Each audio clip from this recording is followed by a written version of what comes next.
Hello mga kabady. Aniya na si kining inyong easy kabady aron sa pag Bible study dinhi sa Facebook. Ug ako kamong giawhag tanan kadtong mahigugmaon sa pagpaminaw sa pulong sa Dios. Maminaw kitag Bible study dinhi sa Facebook mga kabady. Kung ugaling aduna kay mga pangutana ay i-type ang imong pangutana kay kana atong tagaag pagtagad ang pagtubag sa imong mga pangutana sa sunod natong Bible study dinhi sa Facebook mga kabady. Busa dili kita maglangan, ang tema ni atong pagtulun-an karon o ang tema nga atong pagatun-an karon mao kining ang usa ka dalan paingon sa Dios.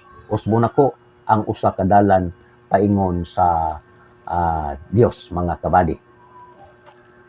Nakadungog kita ni ining panultihon nga daghan ang dalan paingon sa langit. Pero musangko ra gihapon kini ngadto sa usa ka Dios. Mao nay atong madunggan mga kabady, no? Ang uban moingon nga usa ra ka Dios ang atong ginasimba apan lain-lain lang ang mga pamaagi sa atong pagduol ngadto kaniya. Mao nay atong madunggan sa atong mga silingan, sa atong mga tawo nga atong sultihan sa pulong sa Ginoo. Sibo ba kini nga pagtulun-an sa Biblia mga kabady? Tan-awon, atong tan-awon unsay ginasulti sa pulong sa Dios mahitungod ni ining dalan mga kabady. Praise God. Dili kita maglangan, atong ablihan ang atong mga Biblia diha sa Juan 14:6. Si Jesus mitubag, ako ang dalan, ang kamatuoran ug ang kinabuhi, walay makaadto sa amahan kun dili pinaagi kanako. Na atong gibasa sa Juan 14:6 nga si Jesus lang ang dalan, siya lang ang kamatuoran, unya siya ang kinabuhi, unya dili ka makaadto sa amahan kun dili pinaagi kang Ginoong Jesucristo mga kabady. Number 1, si Jesus lang ang dalan padulong sa amahan nga langitnon. Sa ato pa wala nay laing dalan nga padulong sa amahan nga langitnon, mao ra gayud si Ginoong Jesucristo.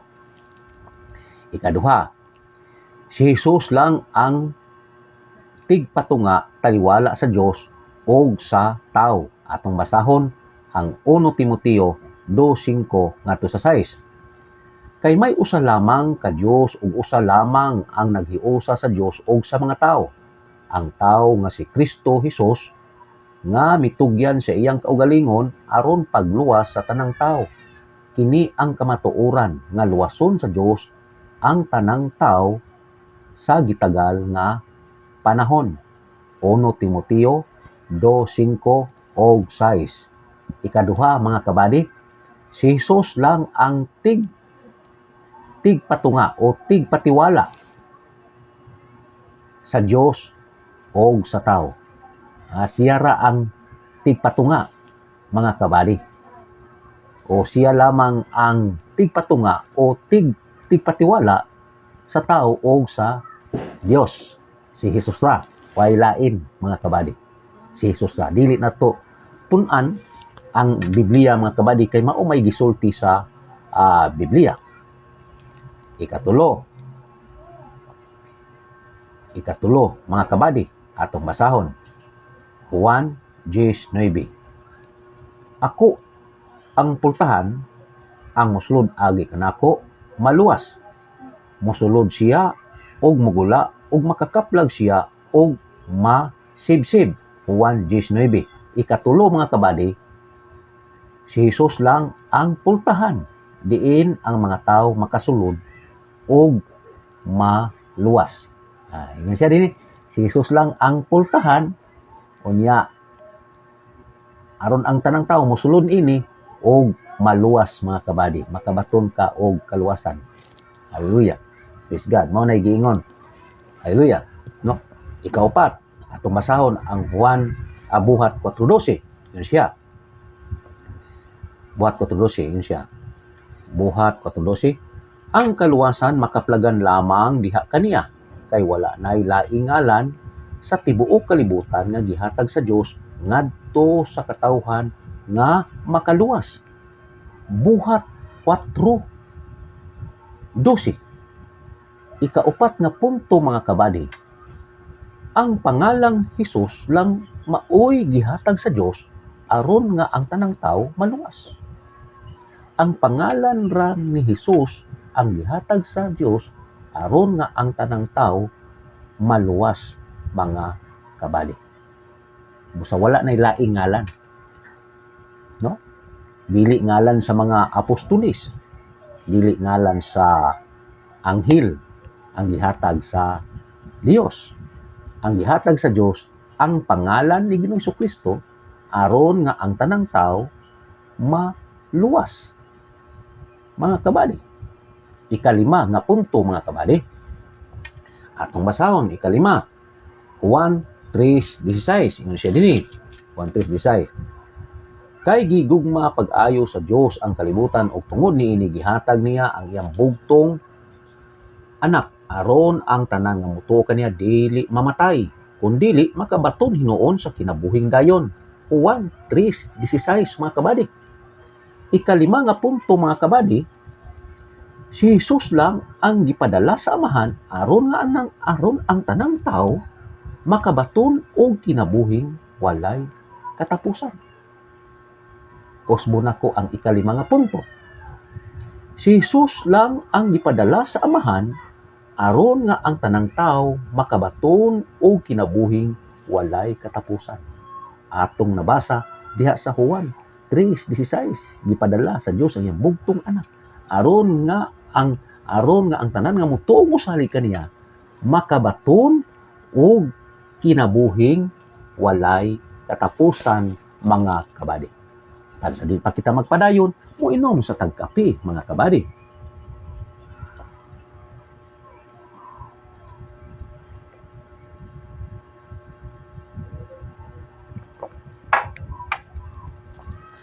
Praise God. Ang Biblia nagtudlo nga si Jesus lang ang dalan. Pultahan og tulay paingon sa Amahan, mga kabady. Walay makaadto og mahiusa sa Dios gawas kun moagi kaniya. Walay kaluwasan gawas kang Hesukristo, mga kabady. Siya lang ang napakamatay sa krus para maluwas ang tanang tawo sa kalibutan, mga kabady. Busa, usara ang dalan paingon sa Dios. Usa lang ang dalan, si Jesus, mga kabady. Bugat kini nga pagtulunan, pero mao kini ang kamatuoran nga ginatudlo sa pulong sa Dios, mga kabady. Busa, magpadayon ta atong nibaluan, mga kabady. Number 1, si Jesus lang ang dalan paingon padulong sa Amahan nga langit nun, atong usbon. Ikaduha, si Jesus lang ang tigpatunga o tigpatiwala sa Dios o sa tao. Ikatulo, si Jesus lang ang pultahan diin ang mga tao makasulod og maluwas. Ikaupat, ang pangalang Jesus lang maoy gihatag sa Dios aron nga anang tanang tao maluwas, mga kabady. Ikalima, si Jesus lang ang gipadala sa Amahan aron nga ang tanang tao makabaton og kinabuhing walay katapusan, mga kabady. Busa diha lamang sa pangalan ni Ginoong Hesus atong makaplagan ang kaluwasan, mga kabady. Tungod kay siya ang dalan, mga kabady, paingon sa Dios. Siya ang tulay paingon sa Dios. Siya ang tigpatiwala paingon sa Dios. Siya lamang ang gipadala sa Dios aron ka makabaton o kinabuhing walay katapusan. Wala na ilaing dalan, si Jesus ra. Wala na ilaing pultahan, si Jesus ra. Wala na ilaing tigpatiwala, wala na ilaing tigpatunga nga mga tubang sa Dios nga Amahan, si Jesus lang, mga kabady. Busa, kung gusto ka nga makabaton sa kaluwasan, tagaan ti kag 5, mga kabady, aron nga atong maangkon ang kaluwasan. 5 ka ang aron nga mabatunan nato ang kaluwasan. Una, mga kabady, nga imong buhaton aron ka maluwas. Gusto ka ba maluwas? Nan mao ni buhaton nato. Kung gusto ta maluwas, mao ni atong buhaton. Number 1, ang kuna nga ikaw usa ka makasasala. magpaubos ka sa imong kaugalingon. Ang pag-angkon sa atong kaugalingon nga usa ka magkasala, balik mga atong angkonon ang atong kaugalingon nga usa kita ka magkasala, nagpasabot ka na nga atong gipaubos ang atong kaugalingon, atong gipaubos ang atong pagkatao, ang atong kaugalingon mga kabady sa ilawom sa kamot sa Dios. Atong gipaubos ang atong kaugalingon, mao nay hinungdan nga atong angkonon nga kita nga usa ka makasala. Ha?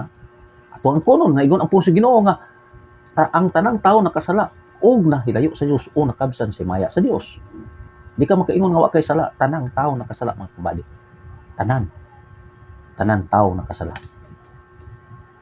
Nagaingon ang 1 Juan 1:8 ngadto sa 10 atong basahon, kung moingon kita nga wala kitay sala, ginilimbungan nato ang atong kaugalingon ug wala kanato ang kamatuoran.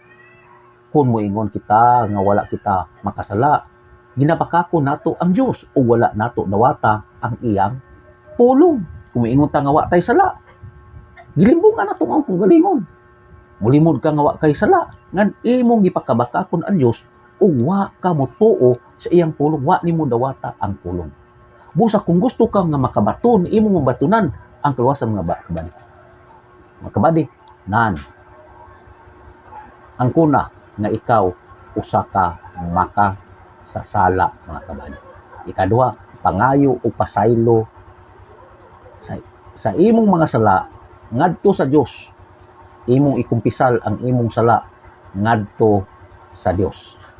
Ang 1 Juan 1:9 ingon, pabiyaa ang mga dautan sa ilang sala o isalikway sa mga magkasala ang ilang daotang hunahuna o pabalika sila sa Ginoo aron kaluy-an sila pabalika sa atong Dios kay andam siya sa pagpasaylo. Ikatulo, isalikway ang imong sala bot ipasabot ni kabady maginulsol ka. Ikaduha, pangayo pasaylo sa imong mga sala, imong ikumpisal ngadto sa Dios.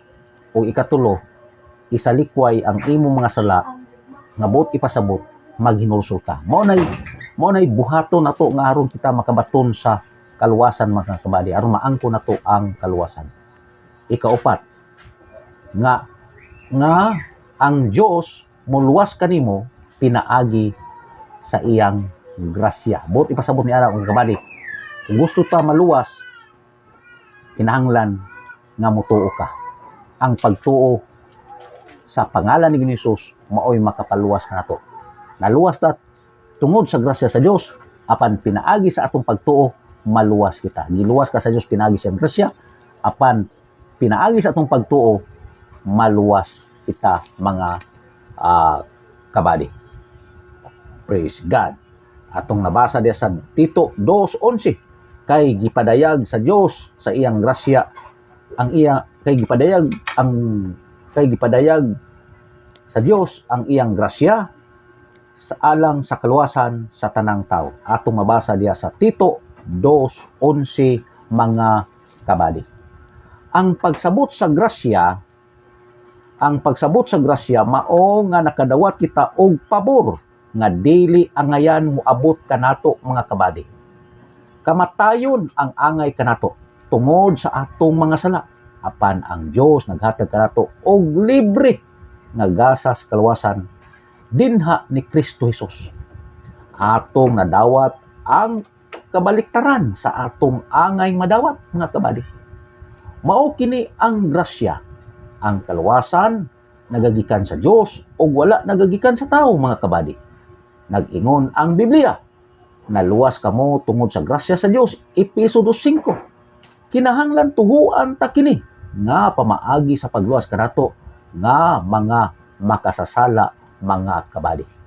Ug ikalima og katapusan mga kabady, aron mabatunan nimo ang kaluwasan, dawata si Kristo nga Ginoo nganha sa imong kasing-kasing.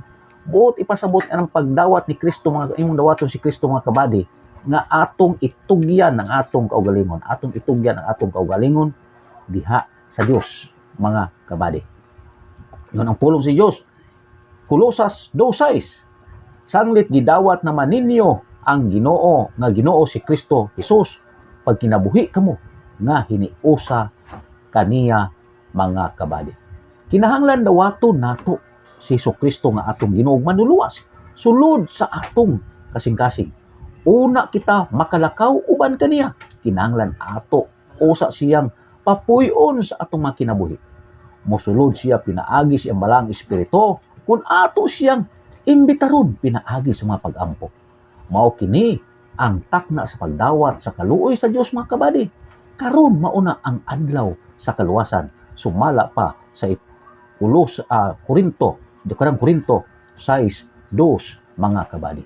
Mga kabady, anhin lang ta kutob sa atong Bible study dinhi sa Facebook.